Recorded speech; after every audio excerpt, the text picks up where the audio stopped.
Hello there, in this video I'm going to review the Dolce Gusto pod drinky makey machine thing that looks a bit like this.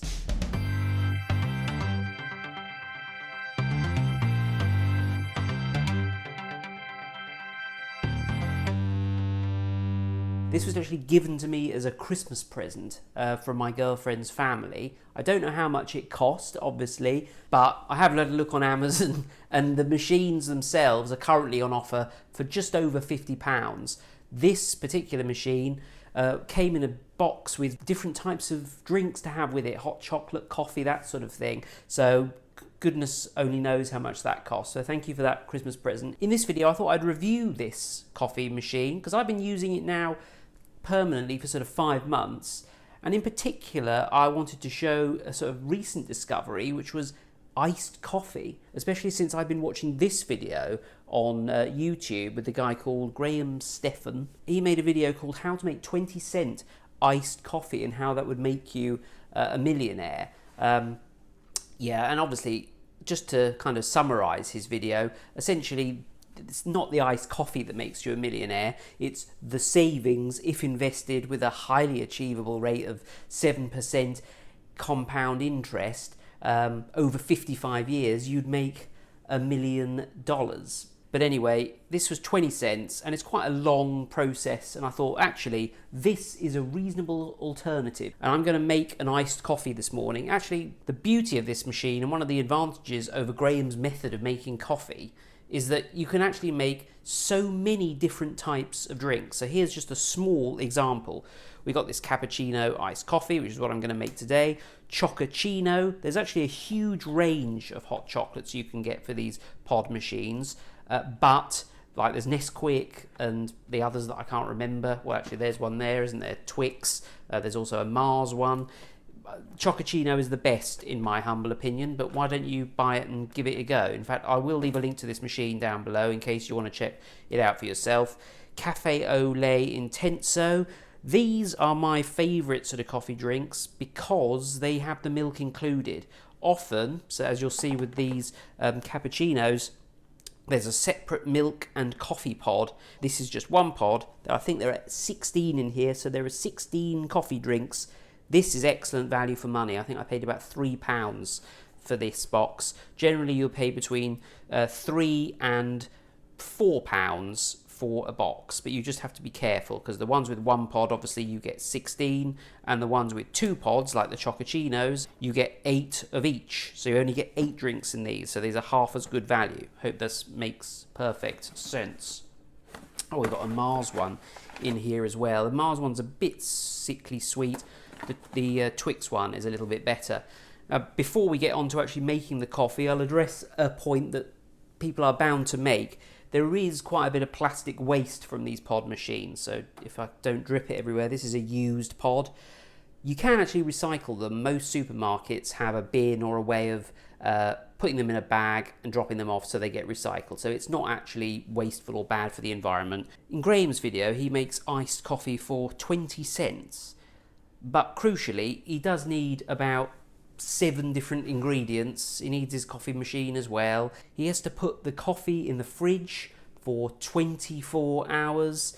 He has to spend his time making the coffee. It's all a bit of a hassle and seems a bit counterproductive when you're trying to make yourself a millionaire. Probably you could spend that time thinking about business ideas or doing something productive rather than just making coffee.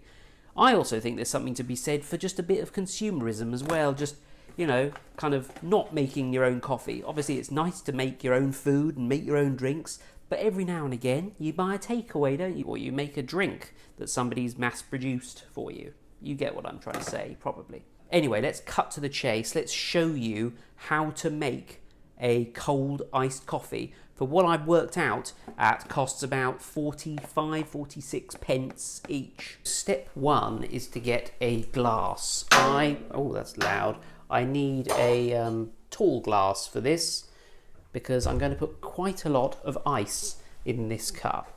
Now, in order to use this glass in this machine, I'm going to have to remove this little drip tray, disgusting drip tray.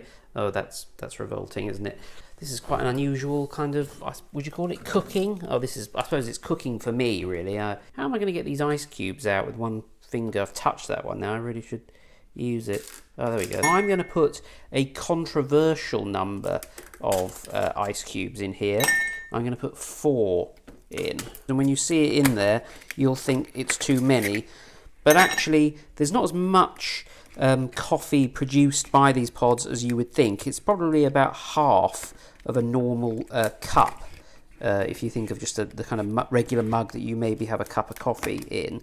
Now what you really should do is refill this ice tray so that when somebody else needs some ice, there's plenty in there. But I obviously don't have time for that. I'm going to wipe that first just to demonstrate that I'm not like the least hygienic person in the world.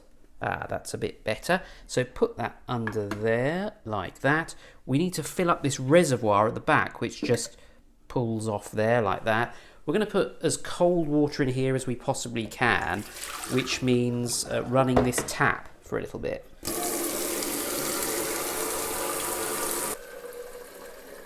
We're going to fill it about halfway. And this just slots back on to the back of the machine. Like that. We can hear it make a little sucky noise. Pull out this little tray here, and this is what we put the capsules in. Now you'll see on the side here it gives you the directions. We need a glass of ice, we need the milk one on setting 4, and then the coffee one on setting 3. So let's get the milk pod out. Let's throw it delicately on the floor and put it in the capsule thing like that. Slide it in. This little lid thing then goes down like that, and you hear it puncture the capsule. We now need to set this to setting 4. So if you set this wrong and set the machine going, actually it will still deliver the same amount of water, because this is the amount of water basically. So if I set it to that and then hit run, it'll put loads of water in, even if I put it down to there. So make sure you set that before you set the machine going. There's a button on the top to turn it on. I don't know what it does when it does this, whether it's heating stuff up or what, but basically you need to wait for that to go solid green before you can use the coffee machine. So let's wait a moment. It won't take too long.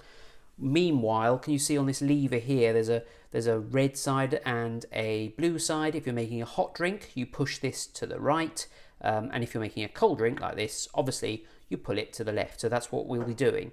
We're ready, it's gone green, so let's go to the blue side. You can hear it makes this noise, which I guess is some kind of pump. The milk's now going to come through here, and it's surprising how quickly it melts the ice cubes, given that the water's not actually, it's not warm, but I guess it's warm relative to 0 degrees Celsius or even below 0 ice, isn't it? So it does kind of melt the ice, as you'll see. There we go, lovely. It drips for a while, but you lift this up, you remove the capsule. I have a little thing here to throw the capsules into. Now we need to use the coffee one, which is this. All this effort, and it takes me about 10 seconds to drink one of these, but anyway, that's another story. Let's stick that in there. That's setting number 3. The drawer is magnetic, so it's if the machine breaks, you can still play with that. That's good. Put the setting down to 3. Make sure you do that. And you're looking at this now, and you're like, "Oh my God, there isn't the space for the coffee, Jake. You're mad. What are you doing?" Well, just hang on. So here we go.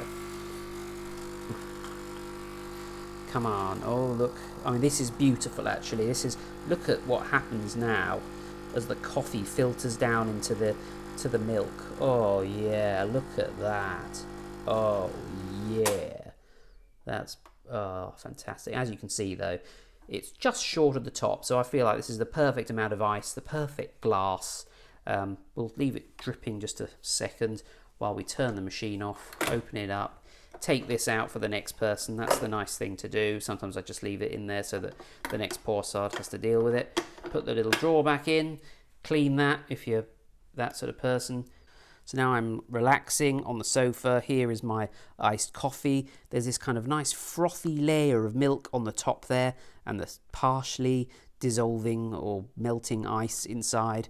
Looks really good. What does it smell of? It smells of iced coffee. There's a surprise. Let's have a taste. Oh, I should film myself doing this, shouldn't I? Is that going to work? I hope it's focused. So the initial notes you get, if that's the right way of describing coffee, it's quite creamy because of that milky layer at the top. And then when you get beyond that, it is sweet. There's about 16 grams of sugar in each of these coffee drinks.